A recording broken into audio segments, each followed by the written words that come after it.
Okay, hi everybody, it's me, O'Neal Gerald, and I am really excited. I wanted to take some time to zoom in on some male vocalists that I feel are absolutely amazing, and that journey is beginning with the incomparable Slade. There's a very small clip here from Cory Henry and the Funk Apostles having featured Slade. I kind of wanted to talk through his register flips and kind of talk a little bit about how he's navigating those registrations, just so that we can understand a little bit more about how to navigate as a male vocalist if we want to use our full range. So here we are again, everybody. It's not a reaction, it's a vocal talk through. This is not a reaction.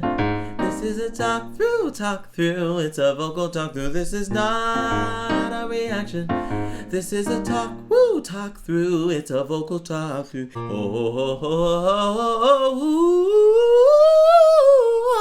Yeah. So let's cut to the chase and get to the music. Slade, everyone. Black blood was dripping from his head. Black blood was dripping from his neck. Right. So the first thing that I want to zoom in on, first of all, he is singing about police brutality and the state of America right now. And I love the fact that we get to listen to him, his perspective on it while we are analyzing his voice. Now, I think the one thing that is very valuable for men who want to learn how to use their upper registers to use their head voice and mixing is the concept of lightening the chest voice. If you listen to what he's doing, black blood was dripping from his head, right? It's totally neutral, no vibrato on it, but it's very light actually.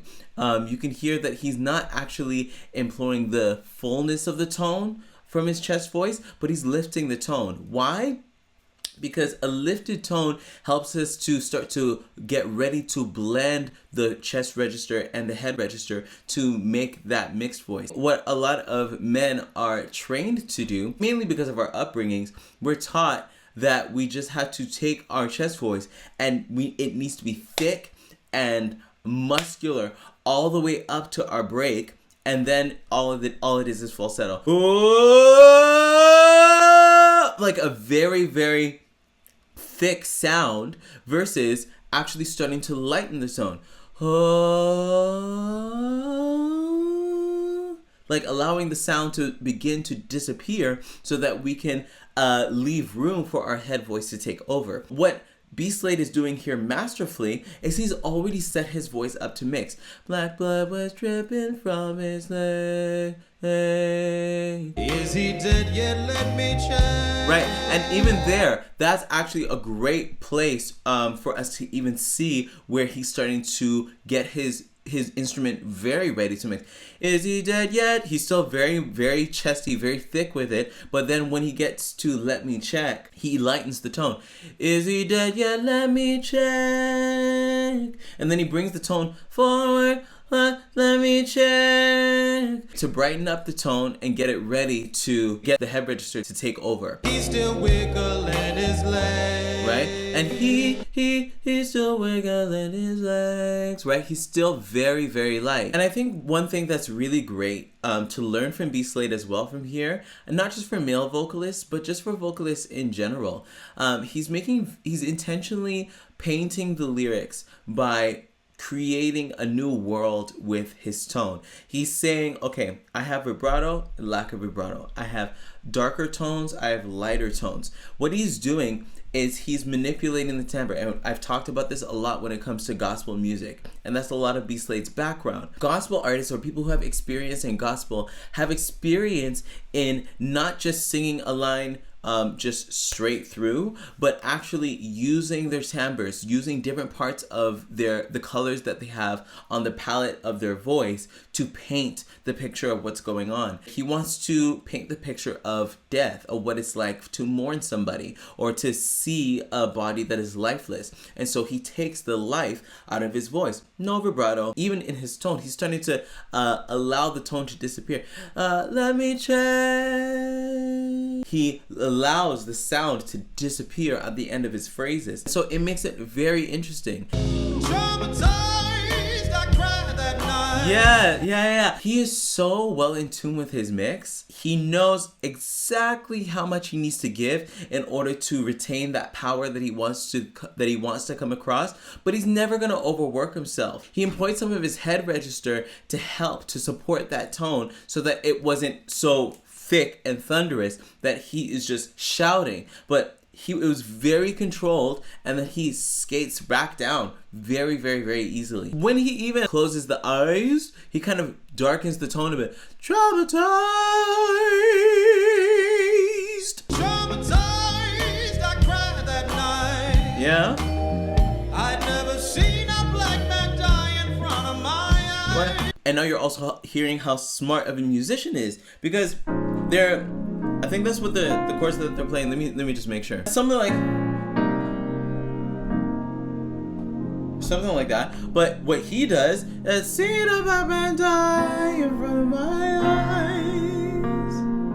Right? And so he's adding a little bit more to the harmonic texture there. So he's thinking deeper than just what these guys are playing. Absolutely. And I think he's a big producer too. So he's probably playing this in his mind. I love it. I'd never seen a black man die in front of my eyes. Right? And then he's a little bit more twangy. Seen a black man die in front of my eyes. So he's, again, playing with dark and light. Traumatized about the night. I seen a black man die in front of my eyes. Much more forward. So he's playing with that thing. Absolutely. I don't want to be another hashtag. I don't put hate crime straighten on the street. Right. Yeah, they're crying on the streets. Right now he's starting to brighten up the tone, and you're gonna hear him. He's getting ready to blow the roof off. People can't find enough to eat. Right. And so he's playing with the pronunciation of the everything. Can't find enough to eat. Now our kids can't go out and now, and then he resets it. Now our kids can't go out and play.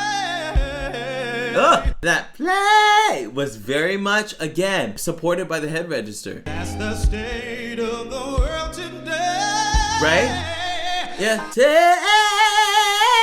Right? You can hear he's starting to employ more of that heady tone. But the wonderful thing about B. Slade is that he uses the mask and nasality or nasal resonance just to brighten up the tone so that the tone feels bigger. However, he's very much using a lighter head voice sound that is undergirded with a little bit of chest register. So it is a mix. But that twang is what makes it big and what makes it just so monstrous. Listen to what he's about to do. Drugs and crime spreading on our streets. Right? And then he adds a little bit of a squall there. Drugs and crime spreading on our streets. Right? Very correct characteristic of his tone. I think that part of the reason why male vocalists don't like their head voice or don't embrace their head voice is because they feel like they can't make it big. But what B. Slade is doing right here is he is using what he's got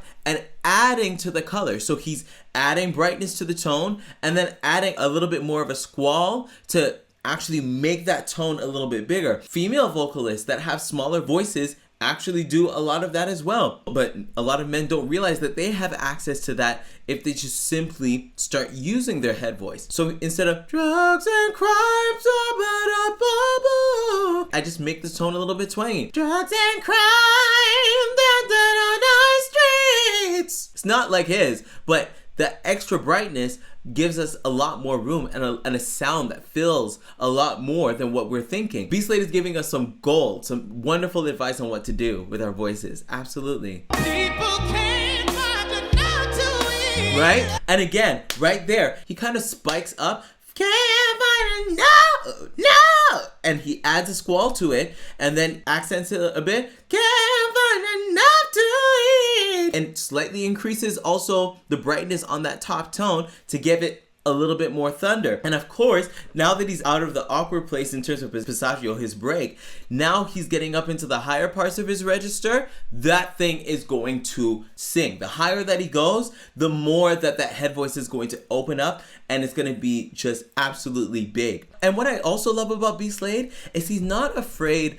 of the character of his voice sounding different than his chest voice. I think one thing that is sold to us as male singers is that our chest voice is the be all end all of what our voice is supposed to sound like. If it doesn't sound near to our speaking voice, if it doesn't sound quote unquote masculine, it's not something that should be embraced. But what B. Slade is showing us here is that there is an entire other world to our voices that if we embrace it and just simply take it as it is, it can give us a lot more of the thunder that we're looking for in our sound. You're gonna hear him go even higher than he even does here, but it's because he's willing to embrace that sound. It doesn't sound like his speaking voice. It doesn't sound like his chest voice, but it is definitely a part of his voice, and it is very powerful. And especially for what he's singing about, it helps him to get his message across. And I think that's what we're all looking for as singers. We're all looking for the ability to convey our message to our audience and touch our audiences.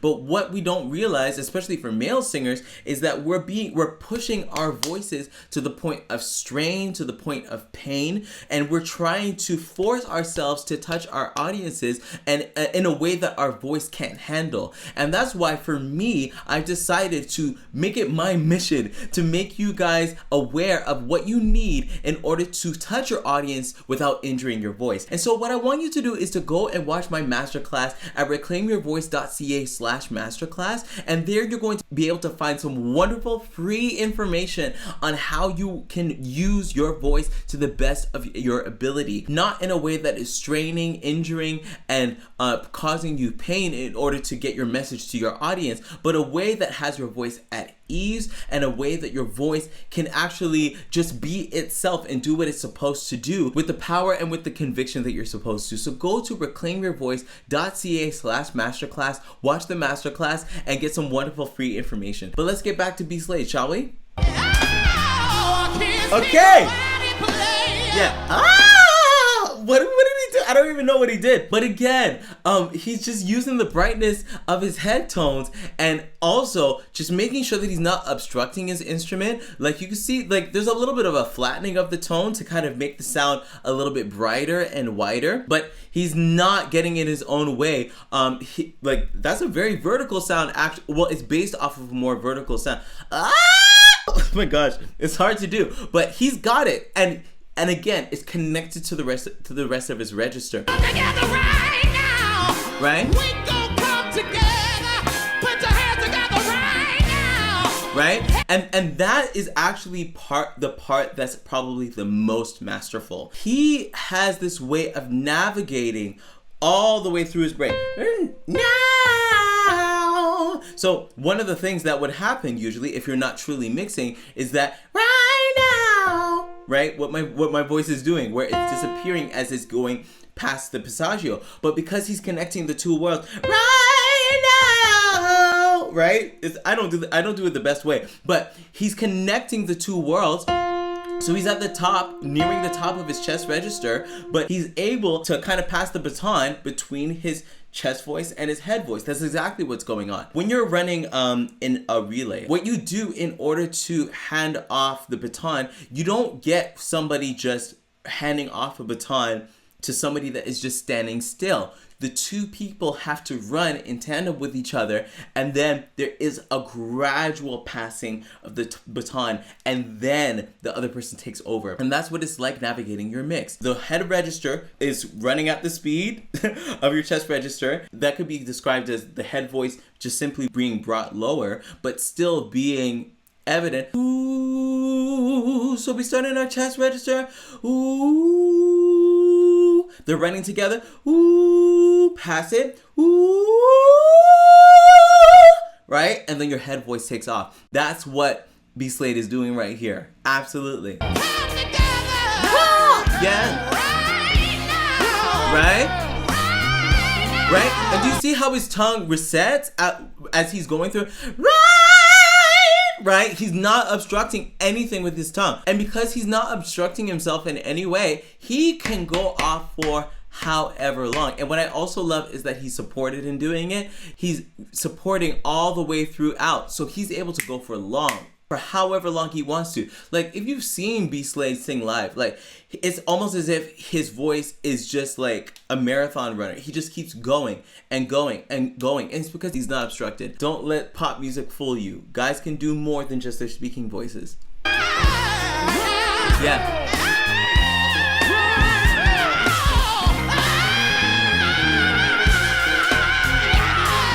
Oh my god. I just can't. Like, B Slade is a standard. He's an entire standard. Don't matter what your color is. Right? It don't matter what your color is. We all bleed the same blood, yeah. Right? And it's cool to hear that as he gets closer to his chest, that his voice sounds a little bit more like his speaking voice. So, I don't know. It's just the coordination for me. I feel like I'm just listening to this. But B Slade is an entire standard. He's crazy.